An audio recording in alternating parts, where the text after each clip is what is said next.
सरपंच जी और जोरदार तालियों के साथ स्वागत करें। सभी साथी जाए नहीं, नाश्ते की व्यवस्था रखी है, सभी साथी अपनी अपने स्थान पर रखें। अभी नाश्ता नहीं, अभी नाश्ता बाद में देंगे, हमारे मुख्य अतिथि महोदय को सुनना है, हम बता देंगे आप लोगों को। बहुत बहुत धन्यवाद, ज्यादा समय नहीं लेंगे।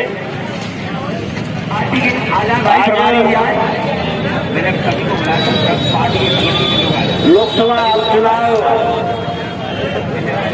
को ध्यान में रखते हुए बहुजन समाज पार्टी के लोकप्रिय संघर्षशील प्रत्याशी आदरणीय श्री रमेश चंद्र गर्ग जी के चुनाव कार्यालय उद्घाटन के मौके पर अपनी बात रखने से पहले विश्व को शांति का संदेश देने वाले महामानव तथागत गौतम बुद्ध बहुजन समाज में जन्मे सभी संत गुरु महापुरुषों के चरणों में श्रद्धा सुमन करते हुए आज पूरे देश में इस गरीब समाज के अधिकार मान सम्मान की लड़ाई लड़ रहे हैं।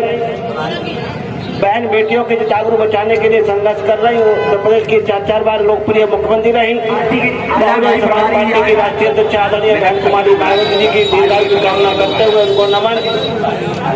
उनके साथ ही पूरे देश में युवाओं में जोश भरने के लिए, पूरे देश में युवाओं को बहुजन समाज पार्टी से जोड़ने के लिए युवाओं का नेतृत्व कर रहे dynamic leader, youth icon, Bahujan Samaj party के राष्ट्रीय कोऑर्डिनेटर परम आदरणीय सम्मानीय श्री आकाश आनंद जी, साथ ही मंच पर विराजमान जिले के अध्यक्ष सम्मानीय दीपक बौद्ध जी, अभी हाल ही में आपके बीच में चुनाव लड़े सम्मानीय सोनी धाकड़ जी, सम्मानीय वरिष्ठ नेता पूरन धाकड़ जी, सम्मानीय यादव धाकड़ जी, सम्मानीय एडवोकेट ममता मौर्य जी, सम्मानीय डॉक्टर राजवीर राय जी, सम्मानीय बद्री प्रसाद लाखा जी, सम्मानीय आदरणीय किरा सरपंच जी, सम्मानीय उम्मेद अटेरिया जी, सम्मानीय रोशन सरपंच जी, सम्मानीय संदीप सोलंकी जी, सम्मानीय रामनाथ बौद्ध जी, सम्मानीय गोपीलाल मिसारिया जी, सम्मानीय हरवन नेता जी, सम्मानीय वीरन केवट सरपंच जी, सम्मानीय रवि कुशवाहा जी, सम्मानीय रवि कुशवाहा जी, सम्मानीय रामकुमार सगर जी, सम्मानीय बनवारी कुशवाहा जी और हमारे संचालन कर रहे ओम प्रकाश सहगर जी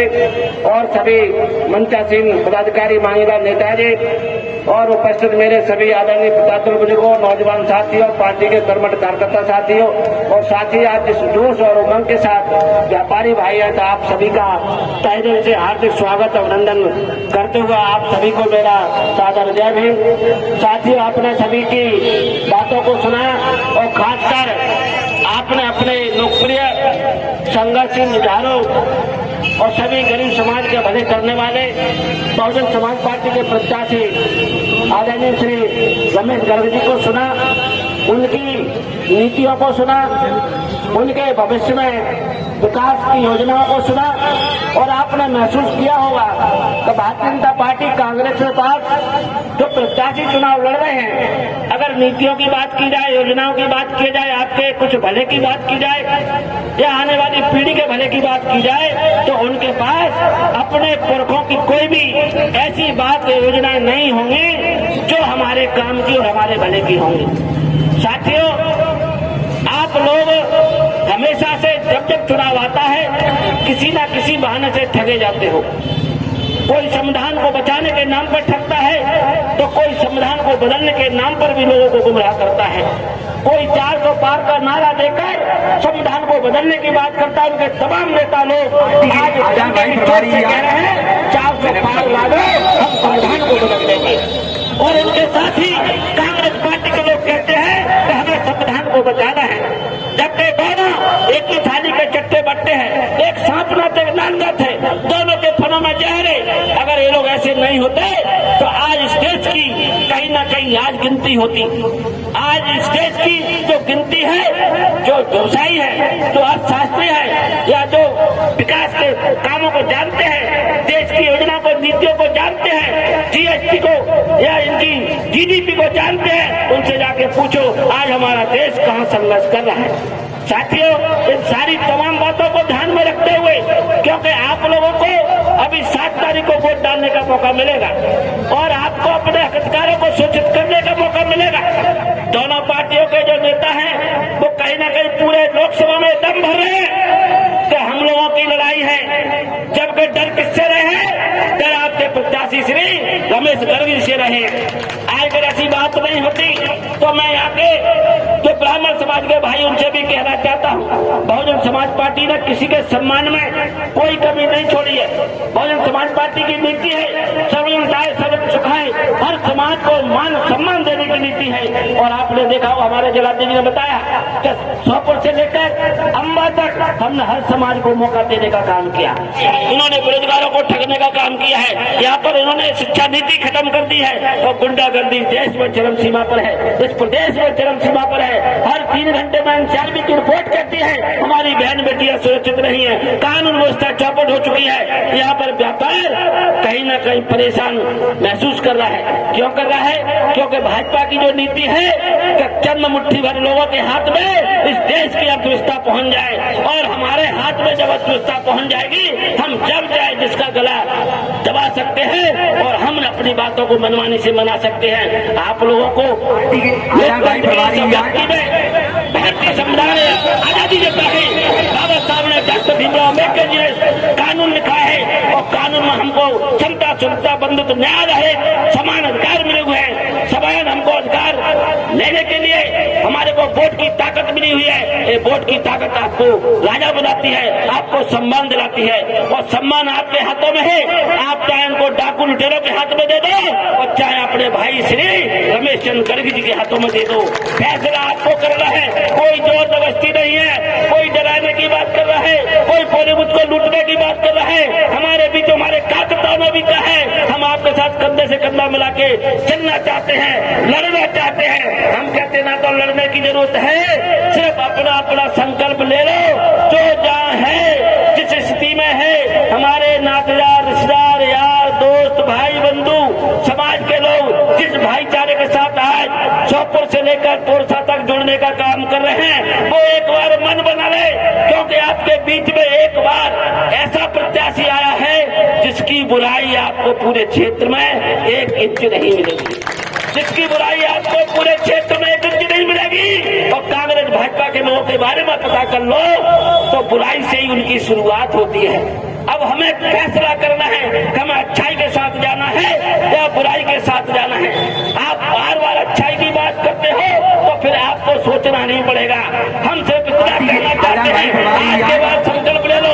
और यहाँ के साथियों ने संकल्प लिया है हमारी मायावती जो देश का नेतृत्व करेंगी, तो हम हमारी बहनों को 12.5 सक्रिय मोहताज नहीं, उनके बच्चे बच्चियों को पैरों पर खड़े होने की योजना बनाएंगे, उनको रोजगार देने की योजना बनाएंगे, उनके बच्चों को अच्छे स्कूल में फ्री में शिक्षा देने की योजना बनाएंगे, और पढ़ लिख जाएंगे तो उनको अच्छी नौकरी दिलाने का भी इंतजाम करेंगे। जो पढ़ नहीं पाएंगे उनके लिए कोई ना कोई ऐसे स्वरोजगार खोलने की भी योजना बनाएंगे। और ये योजनाओं का भंडार हमारे सेठ जी के पास है, ये योजनाओं का भंडार हमारे सेठ जी के पास है। आपको पता है हमारे क्षेत्र में कोई भी उद्योगपति अपना उद्योग लगाने नहीं आता है। थोड़ा बहुत उद्योग लगाने भावना में आया, वहाँ के लोगों ने उनको डरा डरा के भगाने का काम किया। कोई यहाँ पर कोई व्यापार करने के लिए तैयार नहीं होता है, जबकि इनके पास इतनी योजना है। इनके तमाम ऐसे मित्र मंडली यार दोस्त हैं, अगर ये उनको भरोसा दिला दे कि आपके साथ मिलकर हम आपको उद्योगों को लगवाएंगे, सिर्फ आपको हमारे क्षेत्र के नौजवानों को रोजगार देने का काम करना है, तो लाइन लग जाएगी साथियों। इसलिए अपने बच्चों के रोजगार के लिए आप श्री रमेश चंद्र गर्ग जी को चुनने का काम करेंगे। आप अपने बच्चों को अच्छी एजुकेशन देने के लिए, क्योंकि ये अच्छी एजुकेशन देने के लिए यहाँ पर एक नीलबर्ड स्कूल के नाम से स्कूल भी चलाते हैं। इनकी एक मंशा है कि गरीब बच्चों को उसमें अच्छी शिक्षा मिलने का काम हो। आपकी मंशा है आपके क्षेत्र के गरीब बच्चे अच्छी शिक्षा ग्रहण करेंगे, अच्छी कॉलेज में पढ़ेंगे, अच्छी नॉलेज उनके पास होगी, तो कोई भी विदेशी कंपनी उनको घर से बुलाकर नौकरी देने का काम करेगी।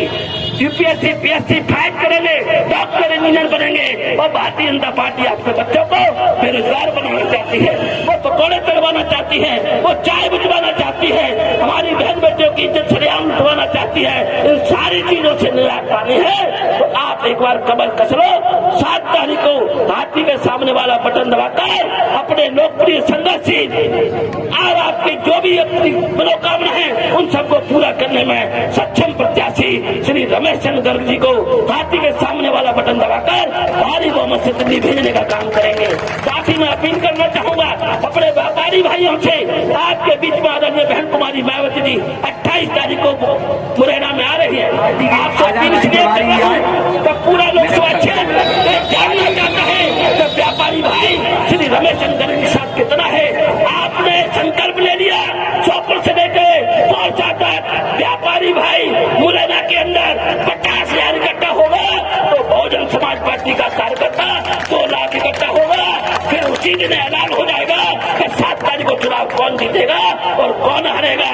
इसलिए हमको डटकर मुकाबला करना है और बाबा साहब के दिए हुए अधिकार वोट की ताकत से हाथी के सामने वाला बटन दबाकर जब 4 दिन को पेटी खुलेगी तो अभी 7 लाख की बात हो रही थी, आप 10 लाख वोट पाकर दिल्ली पहुंचने का काम करेंगे। इतनी आशा विश्वास के साथ जो हमारे भाई अभी चुनाव लड़े, यहाँ के साथियों ने काफी मेहनत की, काफी वोट पाए, उनका मैं धन्यवाद करता हूँ। पर उनसे अपील करूंगा, आप लोग चुनाव हारे कोई बात नहीं है, रण में चुनाव हारता है कोई जीतता है, मन के हारे हारे मन के जीते जीत। आप लोग हौसला रखिए, आपको बदला लेना है तो आप ईंट का जवाब पत्थर से दीजिए। आप विधानसभा 6 हारे हैं, 8 हारे हैं, जब आप लोकसभा जीतेंगे तो 8 विधानसभा जीत जाएंगे।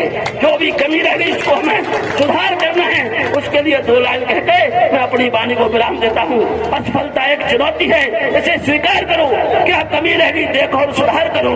जब तक सफल न हो नींद चैन सब त्यागो, तुम संघर्ष का मैदान छोड़ मत भागो, तुम कुछ किया बिगाड़ यूं ही तेरे कार नहीं होती और कोशिश करने वालों की कभी हार नहीं होती। धन्यवाद, जय भीम, जय भारत। इसी के साथ साथियों मैं आपसे अपील करता हूं कि आप हमारे चैनल पर नए हैं तो हमारे चैनल को सब्सक्राइब करें, लाइक करें, कमेंट करें और सभी दोस्तों में शेयर करें।